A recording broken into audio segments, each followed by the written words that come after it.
जत जिल्हा सांगली येथे शिवसेना पदाधिकाऱ्यांची बैठकीच्या अध्यक्षस्थानी जत विधानसभा संपर्कप्रमुख माननीय तानाजी गुरव यांची खास उपस्थिती. जत विधानसभा संपर्कप्रमुख माननीय तानाजी गुरव यांच्या अध्यक्षतेखाली जत येथे शिवसेनेची बैठक संपन्न झाली. यावेळी तालुका प्रमुख माननीय अमित दुधाळ पश्चिम विभाग, माननीय नागनाथ मोठे पूर्व विभाग तालुका प्रमुख, उपजिल्हा प्रमुख महिला आघाडीच्या फाल्गुनी शिंदे, शहर प्रमुख विजयराजे चव्हाण, उपतालुका प्रमुख माननीय शिवाजीराव पडळकर यांच्यासह अनिल पवार, शिवदूत इराणा पाचंगे, तम्माण्णा शिंदे, युवासेना सांगली जिल्हा समन्वयक विजय दोरकर, युवासेना उपप्रमुख जीवन दोरकर, युवासेना उपतालुका प्रमुख मोहन दोरकर, शिवसेना विभाग प्रमुख अशोक खराडे पश्चिम संजय वनमाने यांच्यासह अनेक पदाधिकारी यावेळी खास करून उपस्थित होते. यावेळी शिवसेनेची पत्रकार परिषद संपन्न झाली. पाहूया विविध नेते काय म्हणाले. जत तालुक्यामध्ये म्हैसाळ योजनेच्या पाण्यावरून सध्या राजकीय श्रेयवादाची लढाई चालू आहे. वास्तविक पाहता जे श्रेयवाद घेत आहेत त्यांनी लक्षात घेतलं पाहिजे. 1995 साली युती सरकार असताना युती सरकारचे आणि शिवसेनेचे पहिले मुख्यमंत्री आदरणीय मनोहर जोशी साहेब मुख्यमंत्री असताना म्हैसाळ योजनेच्या कामाला त्यांनी गती दिली आणि जत तालुक्याचा समावेश म्हैसाळ योजनेमध्ये केला होता.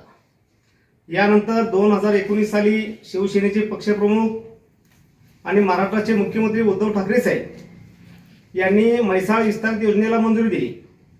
त्यावेळी तत्कालीन जलसंपदा मंत्री जयंत पाटील साहेब आणि उद्धव ठाकरे साहेबांच्या नेतृत्वाखाली म्हैसाळ योजनेमध्ये जत तालुक्यासाठी 7 TMC पाणी त्यांनी मंजूर केलं. दुर्दैवानं उद्धव ठाकरे साहेबांचं सरकार गेल्यानंतर या कामाला थोडं मरगळ आली होती आणि आता सध्या सत्तेवर असणारे मेंढे सरकारनं फक्त उद्धव ठाकरे साहेबांनी मंजुरी दिलेल्या कामाला फक्त अंमलबजावणी करण्याचं त्यांनी काम केलं. त्याला मंजुरी देऊन जत तालुक्याचा दुष्काळ पुसण्याचं खरं काम शिवसेना पक्षप्रमुख उद्धव ठाकरे साहेबांनी केलेलं आहे. ज्यावेळी जत तालुक्यामध्ये दुष्काळ पडला त्यावेळी हिंदू हृदय सम्राट बाळासाहेब ठाकरे साहेबांनी जत तालुक्याकडे विशेष लक्ष दिलं. त्यावेळी शिवसेनेचे कार्याध्यक्ष पदावर असलेले उद्धव ठाकरे साहेबांना जत तालुक्यामध्ये बाळासाहेबांनी पाठवून दिलं आणि उद्धव साहेबांनी जत तालुक्यामध्ये पिण्याचं पाण्याचं टँकर आणि चारा छावणी तब्बल 6 ते 7 महिने या जत तालुक्यामध्ये देऊन जत तालुक्यातल्या दुष्काळग्रस्तांना मदत करण्याचं काम केलं होतं. त्यामुळं इतर राजकीय पक्षांनी म्हैसाळ योजनेचं श्रेय न घेता हे फक्त श्रेय शिवसेना आणि शिवसेनेचंच आहे आणि महाराष्ट्राचे माजी मुख्यमंत्री आणि उद्धव ठाकरे साहेबांचंच यामध्ये श्रेय आहे.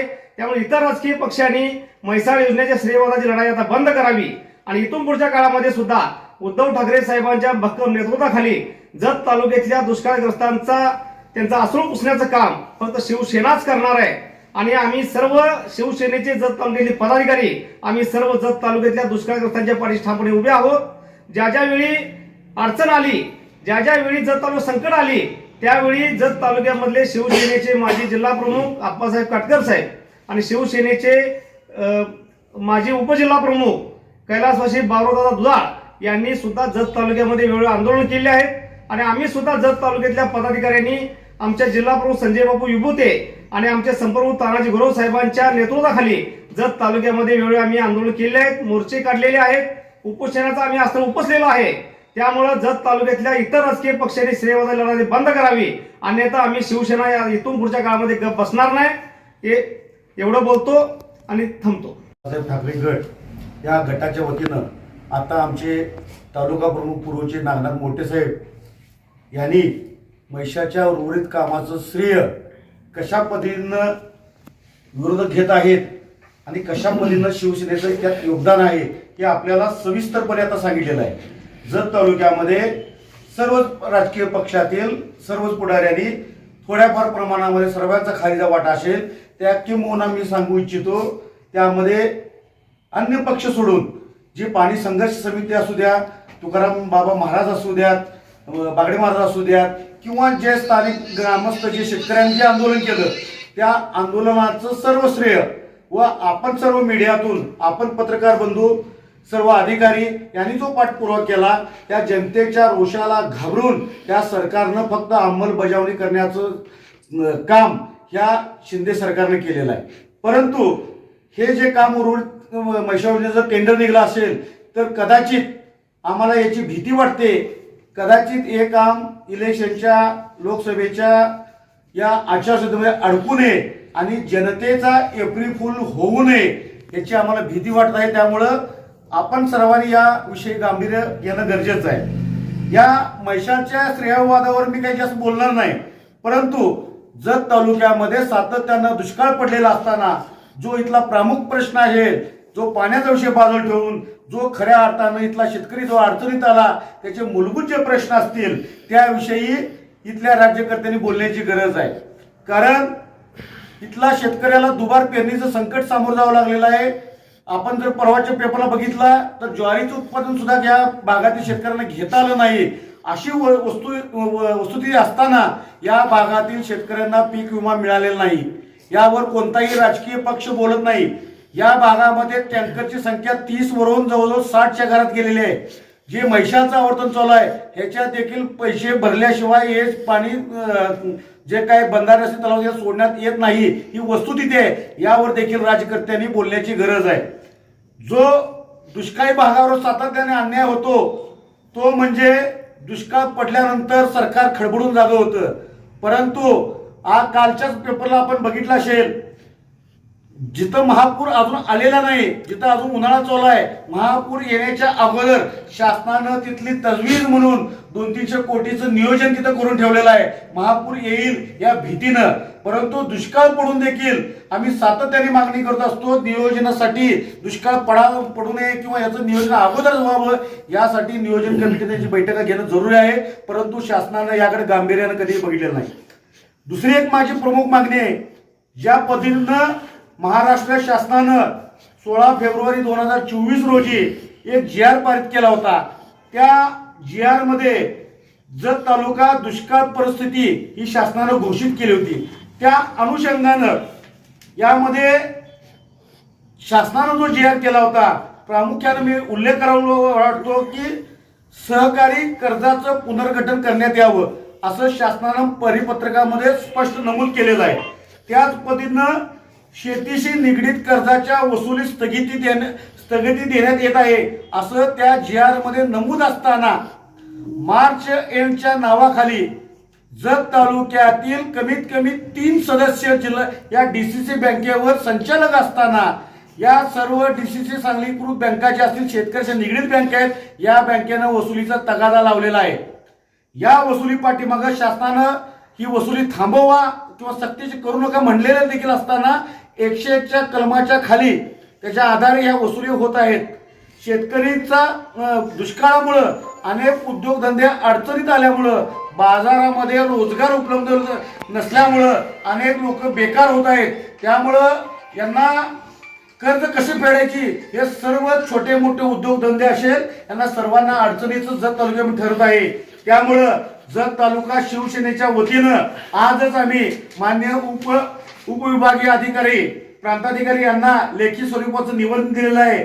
जर आपला GR सत्यता असेल, जर कर्जाच्या वसूल स्थगिती आहे तर आम्ही शेतकऱ्यांना आवाहन करतो की जर कोण कर्ज जर सक्तीने वसूल करत असेल तर संबंधित शेतकऱ्यांना आमच्याशी संपर्क करावा. त्यानंतर जर एखादा अधिकारी अशा पद्धतीने जर कर्ज वसूल केला तर त्याला आम्ही शिवसेना स्टाईलनं जरूर त्याचं उत्तर आम्ही देऊ अशा स्वरूपाचं निवेदन आम्ही त्यांना दिलेलं आहे.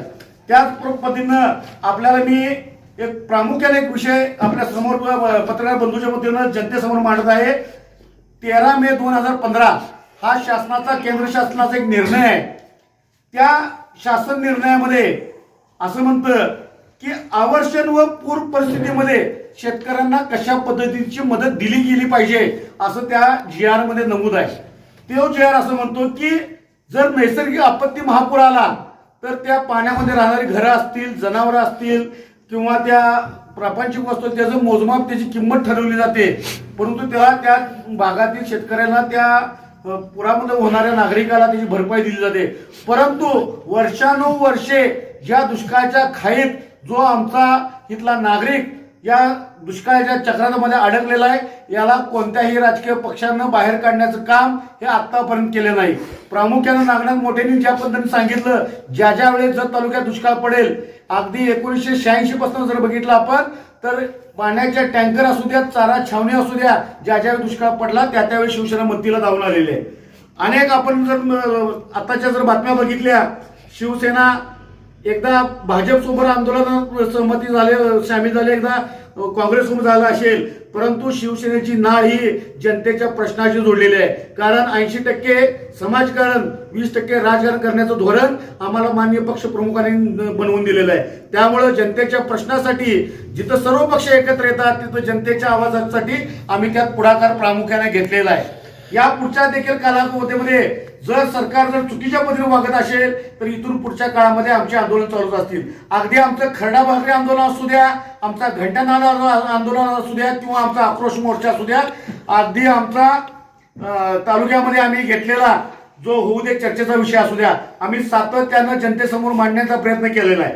याच पद्धतीनं मी आपल्याला एक आवर्जून एक उल्लेख करा वाटतो की माझी थोडीफार माहिती असेल, आपण देखील पत्रकार आहात, आपण जर माहिती याची घ्यावी. जे PM किसान योजना शेतकऱ्यांना 2,000 रुपये ज्या शेतकऱ्यांना दिले जाते, आणि केंद्र सरकार सांगत असतं की शेतकऱ्याला आम्ही 2,000 रुपये देऊन शेतकऱ्यांना पेन्शन दिले, ते साठवण केलं. वास्तविक पाहता ही योजना कशा प्रकारे आहे थोडंफार बारीक सारांश मी घेतलेला आहे, कदाचित आपण त्याची माहिती घ्यावी. पंजाबराव देशमुख कर्ज परतावा म्हणून ही एक योजना पूर्वीपासून अस्तित्वात होती. या योजनेमध्ये 2% केंद्र सरकार आणि 2% महाराष्ट्र सरकार असा प्रत्येकाचा परतावा असायचा. परंतु गेल्या काही वर्षापासून, गेल्या 1-2 वर्षापासून केंद्र सरकारने जी पंजाबराव देशमुखचा केंद्र परतावा 2% होता तो परतावा 1.5%वर आणला. म्हणजे याचा अर्थ 0.5% परतावा त्या शेतकऱ्याला द्यायचा कमी केला, आणि त्यातनं उभारणारा जो पैसा होता तोच पैसा शेतकऱ्याला पेन्शन रूपानं 2,000 प्रति देण्याचं हे डाव या केंद्र सरकार फसवी योजना काढली. अगदी DAPचं पोतं 800 रुपये येत होतं, तिथं 2,000 रुपये द्यावे शेतकऱ्याला लागतात. आमची मागणी अशी आहे की शेतकऱ्याला 2,000 रुपये कुठला पेन्शन देण्याची गरज नाही. शेतकऱ्याला आधारभूत किमती ज्या असतील त्या प्रामुख्याने द्या, इथून पुढच्या काळामध्ये दिल्या पाहिजेत. यासाठी जनतेसाठी इथून पुढच्या काळामध्ये देखील आमचे आदरणीय पक्षाचे आमचे संपर्क प्रमुख पश्चिम महाराष्ट्र नितीन बालगुडे सर असतील, आमचे जिल्हा प्रमुख संजय विपुदेव साहेब असतील, आमचे मार्गदर्शन करणारे तानाजी गुरव साहेब असतील, यांच्या सर्वांच्या मार्गदर्शनाखाली इथून पुढच्या काळामध्ये शेतकऱ्याच्या कर्ज वसुलीसाठी आम्ही थांबवण्याचा प्रयत्न करत आहे. शेतकऱ्यांचा पीक विमा आणि शेतकऱ्यांच्या मूलभूत आधारभूत किमती हे करण्यासाठी आंदोलन आम्ही जत तालुक्याच्या वतीनं अशाच पद्धतीने चालू ठेवू.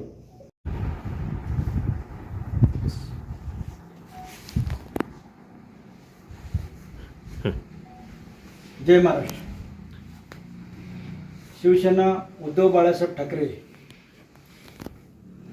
यांच्या वतीनं व या पक्षाच्या वतीनं मी तानाजी गुरव, शिवसेना जत विधानसभा संपर्क प्रमुख,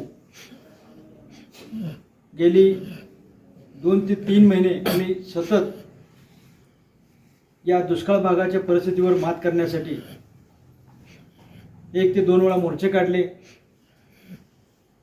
जतमधील दुष्काळ भागावरती मिंदे सरकारचं, मोदीचं व विद्यमान खासदार यांचं कुणाचंही लक्ष नाही. पालकमंत्र्यांनी आढावा बैठक घेऊन या दुष्काळ भागावर एक नियोजन करणं गरजेचं आहे, ते केलं नाही. या दुष्काळ परिस्थितीमध्ये शेळी मंडी, पशुपक्ष्यांना पाण्याची कोणत्याही प्रकारची सोय नाही, व जनतेला जे पाणी दिलं जातं टँकरद्वारे तेही निकृष्ट व तलावात सर्वात खाली तळाला गेलेलं पाणी हे जनतेला पाजून रोगराई निर्माण होण्याचा संभव आहे. तरीही अधिकारी वर्ग व ठेकेदार यांच्या संगनमताने खराब क्वालिटीचं पाणी जनतेला पाजलं जात नाही. या दुष्काळ परिस्थितीवर मिंदे सरकारचंही लक्ष नाही, लोकसभेचं बी लक्ष नाही. या सर्वांचं एकच लक्ष आहे की एकमेकांना आपसात लढवून तू माझ्याकडे येतोय का हा माझ्याकडे येतोय, आणि लोकसभा मी कशी जिंकेल आणि मी कसे या लोकांना चुत्या म्हणून मतदान घेता येईल. खासदार पाठीमागच्या वेळेला आम्ही पाणी आणतो म्हणून पायपा रस्त्यावरून टाकलेत, त्याचा आढावा मी दिलेला आहे. तरी त्या पायपा अजून जमीन न पुरता दुसरं टेंडर काढले. पहिले टेंडर काढले त्याची पूर्तता केलेली नाही, त्या जमिनीत पायपा टाकून पाणी पोचवलेलं नाही, तोपर्यंत तिसरं टेंडर काढले. म्हणजे लोकांना, जनतेला फक्त दिशाभूल करायचं आहे, टेंडर काढून लोकांना दाखवायचं आहे की आत्ता टेंडर काढताय. 5 वर्ष काय केलं? 5 वर्षात तुम्हाला कळालं नाही की टेंडर काढावं? कारण टेंडर काढून दाखवायची, मी 15 वर्षात आचारसंहिता लागली की टेंडर काढले मतदान द्या, तुम्हाला पाणी येणार आहे. परंतु त्या जनतेनं एक आव्हान करतो की तुम्ही हे तुमची दिशाभूल होते, फटाक्या वाजवून आनंद थोड्या वेळाचा करताय व काही श्रेय लाटणारी कंपनी ते श्रेय लाटून तुम्हाला मतदान आम्ही दिलं आम्ही लोकसभेचा खासदार निवडून दिला असं जर वाटत असेल तर तसं इथली जनता खोडी राहिलेली नाही. वारंवार तोच प्रकार हे पक्ष करत असतात. मोदींनी दिलेले आश्वासनं, गॅरंटी, 15 लाखाची गॅरंटी जनतेने पाहिल्या, दुष्काळाला आम्ही मात करू ही गॅरंटी लोकांनी पाहिल्या, आणि शाळेच्या मुलांना व इथल्या असणाऱ्या जनतेला इथून आपली जनावरं व माणसं घेऊन दुसऱ्या राज्यात का जावं लागतं की इथं सेवा नाही म्हणून. तर हे आंधळं सरकार, महाराष्ट्राचं बी आणि केंद्राचं बी, यांचं शेवटचा मतदार 288 हा मतदारसंघ असल्यामुळं यांचं याच्यावर कुणाचं इलेक्शन आहे, फक्त यांच्या असणाऱ्या मतावर लक्ष आहे. 15 दिवस काहीतरी दिशाभूल करायची, मतदान घ्यायचं आणि नंतर 5 वर्ष जैसे ती परिस्थिती असणार. तर या जनतेला मी आव्हान करतो की उद्धव बाळासाहेब ठाकरे हे छावणी रूपात तुम्हाला सहकार्य केलेला हा पुरावा आहे, हा विश्वास आहे. आताही पुढचा विश्वास उद्धवसाहेबच देतील व आमचे शिवसेनेचे सर्व पदाधिकारी जोपर्यंत जनतेतल्या ह्या दुष्काळावर मात होत नाही तोपर्यंत आम्ही जनतेसोबत राहू व जनतेला न्याय मिळवून द्यायचं काम करू. जय हिंद, जय Maharashtra. Press the bell icon on the YouTube app and never miss another update.